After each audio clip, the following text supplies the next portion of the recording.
What does it actually take for a salad to be gourmet? Like, what does that even mean? Because if a cookbook is going to use that label, I'm expecting something restaurant quality. Not just more ingredients, more effort, a nicer, prettier looking bowl. So today we're putting Mandy's gourmet salads on the burner to see if this book is actually worth the word gourmet. We have a gourmet Caesar salad, we have a gourmet salmon miso noodle salad, we even have a gourmet Poutine Food Truck Salad? I don't like that one bit. That kind of pisses me off if I'm being honest. What the f is a gourmet poutine salad? Sorry, the accent slipped out. Anyways, with that said, let's get to it. Kale Caesar Salad. Alright, so for this recipe, you're gonna need chopped romaine lettuce, shredded kale, homemade pita chips instead of your traditional croutons. To make the pita chips, you're gonna need 2 pitas. Slice each pita into 8 wedges, and then the instructions say to pull it apart to make 2 triangles. I'm not entirely sure what that means. Using the singular brain cell contained within my body, I can't seem to find a way to calculate how to break this apart such that I get 2 triangles. Alright, so we're just gonna move on because the instructions are making me feel frustrated, stupid, confused, and dumb. Put your pita triangles on a sheet covered with parchment paper. Brush the triangles on both sides with olive oil. Sprinkle with salt and pepper. Bake for 5 to 6 minutes at 463 degrees Kelvin. Bring the chips out, you're gonna flip them, and then you're gonna bake them again for another 5 minutes. Once they're done baking, they should look something like this. I'm gonna crush them into actual bite-sized edible pieces, and then I'm gonna toss them into the salad. Should look something like this. Now you're gonna need some fried capers. Fried capers are easy. You just heat up olive oil in a pan, toss in your capers, heat them up until they're popping, and then you toss them into your salad like so. Now from here, add some crispy fried bacon. Crispy fried bacon is easy to get. You just take slices of bacon, cut it up, fry it until it's ready, and then toss it into the salad like so. Add your shredded mozzarella, Parmesan flakes, and now we're gonna make the Caesar dressing. Bring out a blender, and inside of it, we're gonna put in red wine vinegar, lemon juice, store-bought mayonnaise, specifically Dijon mustard, and grated Parmesan cheese. Blend for 20 seconds on medium-high. Scrape down the sides after you're done. Run the blender again on low. With the blender running on low speed, drizzle in the olive oil until the dressing is emulsified and thickened. Should look like this when you're done. Now finish it off with sea salt and pepper. Oh, that's a banger. That is another over 9 out of 10 sauce. This is good. Well, now we're gonna put this delicious sauce on the salad like so. Give it a stir, put it inside of your salad bowl, and now we top it with a jammy egg. To make this egg is really easy. You put an egg in a small saucepan, cover it with cold water, bring it to a rolling boil, remove it from the heat, cover the pot, and let it stand for 8 to 10 minutes. Rinse with cold water, peel it, slice it, and now you put it on your salad. And with that, we're ready to eat. The humble, the delicious Caesar salad. This is a solid Caesar. The dressing is fantastic. Super creamy, cheesy, salty, everything you want from a Caesar dressing. It coats the kale and the romaine lettuce very well, which is what you want. It just sticks to the leaves instead of falling off or... Yeah, the biggest surprise here are the capers. Every once in a while you bite into one and it's this tiny little itty bitty explosion of salty, briny flavor. And it caught me off guard with just how good it was. It actually kind of cut out the richness of the dressing, which was really nice. The only thing I didn't care about was the egg. I could go with or without the egg. It wasn't really adding anything. You shouldn't add egg to a Caesar salad, in my opinion. And with all that said, I am going to give this salad the rank of mint. Let's move on. Next up, we got the miso, salmon, and noodle salad. I ain't never cooked a fish before, so we're hoping for the best here. We're gonna start by marinating our salmon. In a bowl, you're gonna add lemon juice, tamari, rice wine vinegar, white miso, lime juice, minced garlic, minced ginger, avocado oil, sambal ulek, and sriracha sauce. Or as the white people say, spicy ketchup. Give that a stir and it should look something like this. Now bring out a glass or a ceramic container of some sort and put your salmon in it. Pour in your marinade and let that sit in a cold fridge for 24 hours.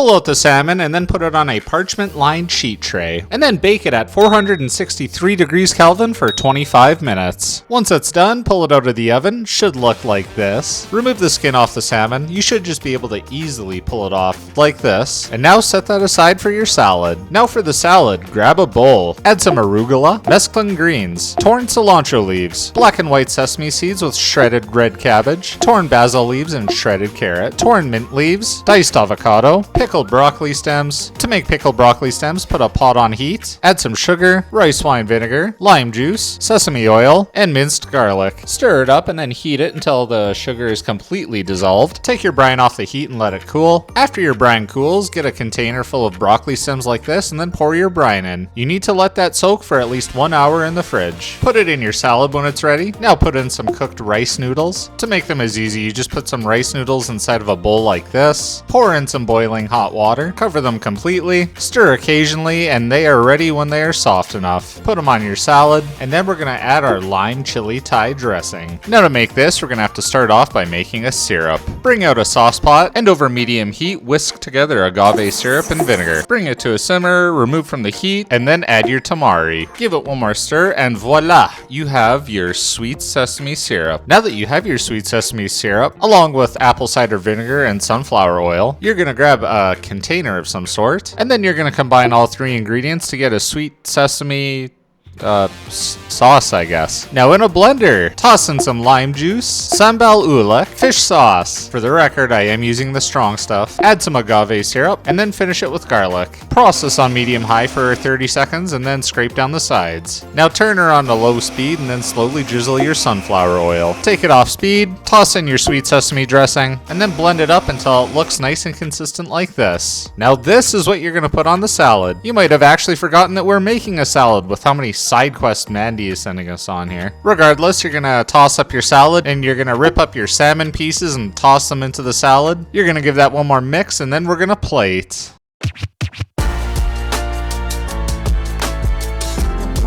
With how much work this has taken, I hope it tastes amazing. Damn, that is really good. Whether or not it's worth all of that effort and cost, I cannot say. What's really shining through is the taste of the pickled broccoli stems, actually. Oh my god, you get the silky smoothness of the noodle. You get the different types of lettuce, like you have the arugula, you have the mescula greens, like you have the bite of the shredded carrot. It looks nice because of the black and white sesame seeds. Like, this all comes together so nicely, and that salmon is delicious. I hate fish. I really dislike fish, and I think this tastes really good. And I think with all that being said, I am ready to give this a rank. With all these ingredients and hard work put together, this lands in the rank of mint tier. Oh, one more recipe to go. Let's do this. And finally, we have a Poutine Food Truck Salad. I'm hoping for the best here with this here recipe, but gotta say, I never heard of no poutine salad before. My hopes aren't very high. I'm hoping for the best, and let's get to her. Alright, we gotta start off by making some gravy. In a saucepan, we're gonna bring water to a boil. From here, we're gonna pour out some of our water into a glass bowl. And now we're gonna whisk in some hot chicken sandwich gravy mix.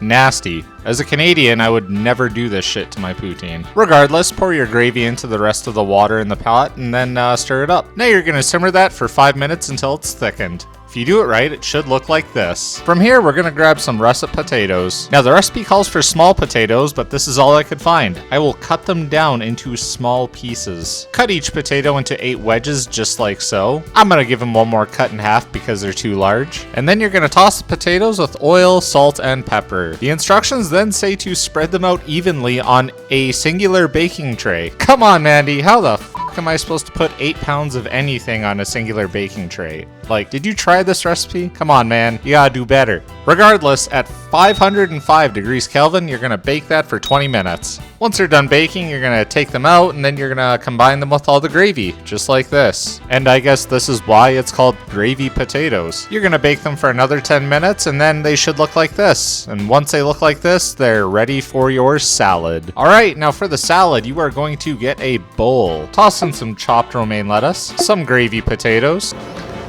You will have this many leftovers. Yep, Mandy gets you to cook this entire batch of gravy potatoes, and then she's like, yeah, just use 3 of them. Yeah, that's good. All right, so fuck me, I guess. Regardless, add cheese curds, shredded mozzarella, crispy bacon, kettle cooked chips, and now we're gonna make a maple gravy dressing. Oh my god. Okay, to make this, we're gonna mix together apple cider vinegar, Quebec maple syrup, minced garlic, whole grain mustard, the chicken gravy we made earlier, and olive oil. Give it a mix and then pour it on your salad, mix up the salad, and then you should be ready to serve this abomination.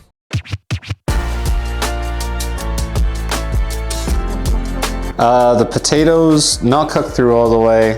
You could probably make an argument that that's my fault. My first impression of this is even if you got small russet potatoes, no matter what, cutting it into wedges is too big. Before I even bite into this, I can tell you that it's probably better for this salad if you were to cut these into cubes, if you were to dice the potatoes. Oh.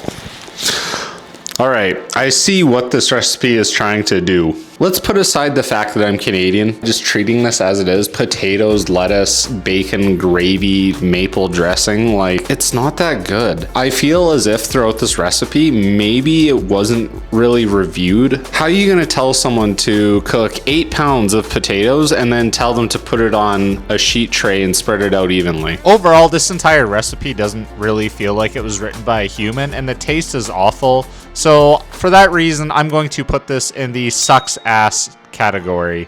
Yeah.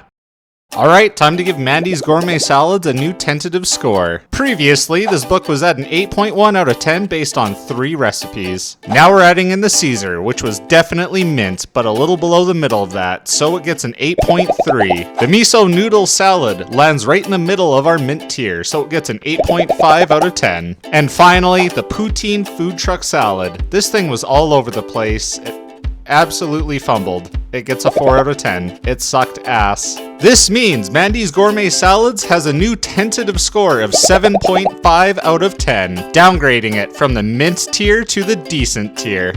Let this be a lesson to you. Review all of your recipes before you publish it out into the world. People are spending money and trying out the things that you sell to them.